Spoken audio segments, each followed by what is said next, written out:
Completou mais um ano do acidente com o TAM 3804, um Fokker 100 de matrícula Papatango, Mike Quebec Hotel, que precisou fazer um pouso forçado em uma fazenda em Birigui, interior de São Paulo.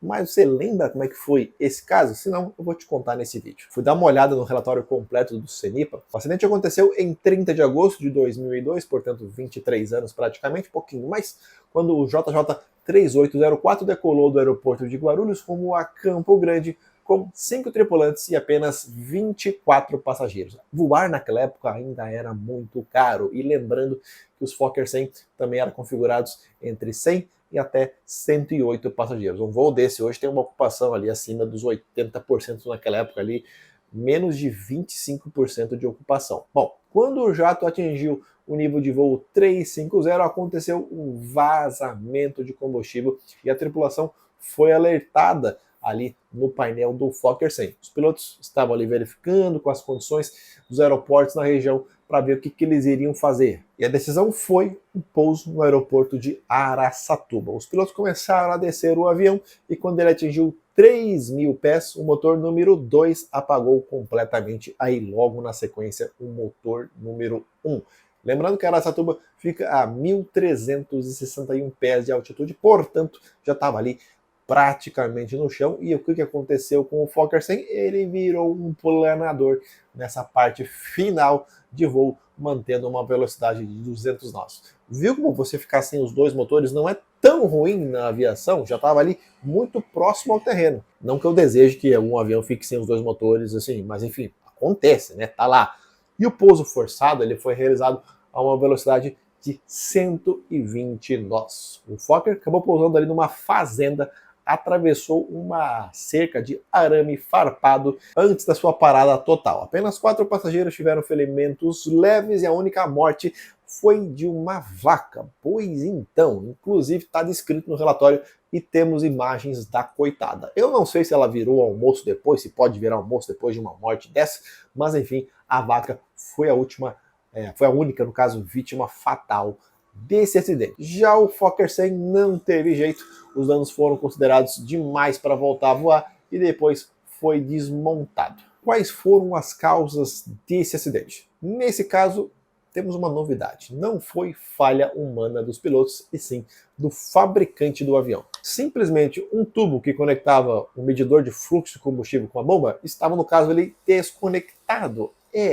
com sinais de desgaste. Com isso, houve um vazamento nos motores Rolls-Royce RB183 Tiger. Vou te falar, o que som gostoso de ouvir esses motores do Fokker 100. Esse é um daqueles acidentes que o fator humano em si, a tripulação, não tiveram qualquer relação com o ocorrido. E vou te contar que poderia ter sido pior, poderia sim ter sido pior.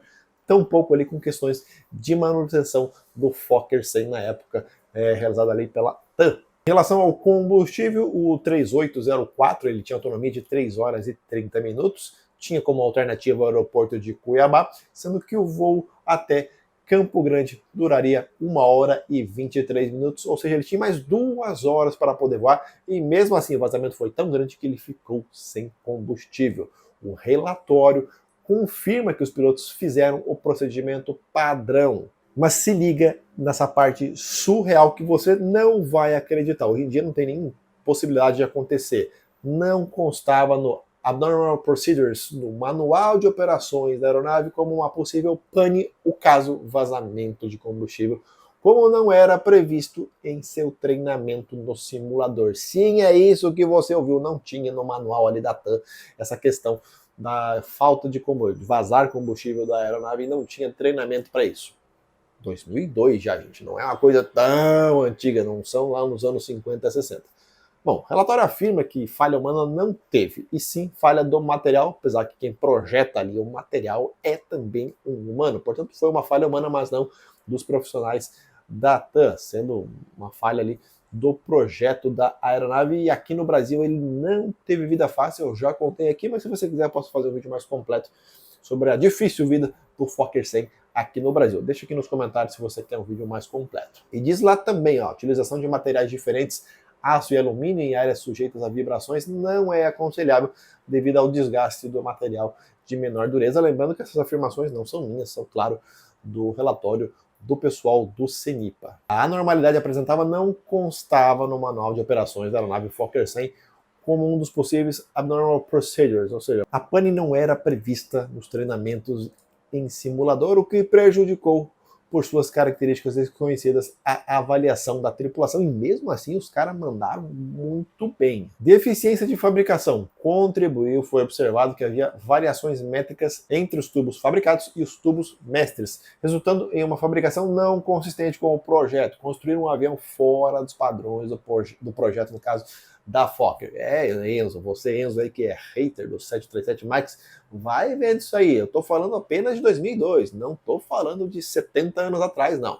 Foi recomendado para a TAM lá na época do acidente. De imediato divulgar o conteúdo do relatório aos seus tripulantes técnicos e o pessoal de manutenção, repassando o conhecimento das providências que foram tomadas para evitar a repetição do problema. Aquela velha história: um acidente acontece, faça o relatório para que não aconteça novamente o mesmo fato. Incluir no treinamento das tripulações em simulador de voo a possibilidade de ocorrência de vazamento de combustível, dando ênfase também no treinamento de CRM para a escolha do local adequado para o pouso. Deve ainda ser considerado no treinamento o momento ideal para o início da descida, tendo em vista a possibilidade do Both Engine Flame Out. Também algumas recomendações foram passadas ao DAC, que hoje é a ANAC. Se você quiser ler esse relatório completo, eu vou deixar o link, como sempre, no vídeo de acidente, aqui na descrição desse vídeo. Ele é bem curtinho, acho que tem 14, 15 páginas, é muito fácil para compreender, mas se você quiser ler completo, tá aqui o link na descrição. Esse foi mais um que acabou marcando o Fokker 100 aqui no Brasil. O acidente de Birigui aconteceu às 10h50 daquela manhã.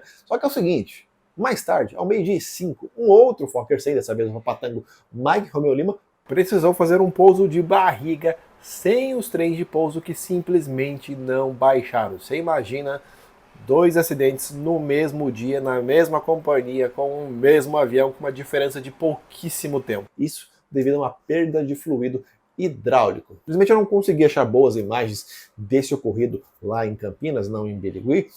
Não tinha celular com câmeras boas na época, eu acho que não tinha celular com câmera na época, enfim, não sei disso aí. Bom, as imagens do relatório ainda não eram digitais, estão escaneadas, está bem ruimzinho, mas dá para ter uma noção do que aconteceu com esse Fokker 100. Ele ficou assim, de barriga no chão, sem os trens de pouso. Também não houve nenhum ferido, haviam 42 pessoas a bordo. Você vê como a ocupação dos aviões naquela época era bem baixa. O Fokker 100 no Brasil já havia sofrido um grande acidente em 1996, que de conhecimento aí para quem gosta de aviação, não só quem gosta, quem viveu aquela época, o TAM 402, que caiu após a decolagem do aeroporto de Congonhas. Você, Enzo e Valentina, provavelmente nem lembrava, nem sabia que existia uma empresa chamada TAM Linhas Aéreas. Essa sim dá saudades. Não dos preços, né? Porque a ocupação você vê aí que já não era grande coisa, 25%, 40% de ocupação hoje.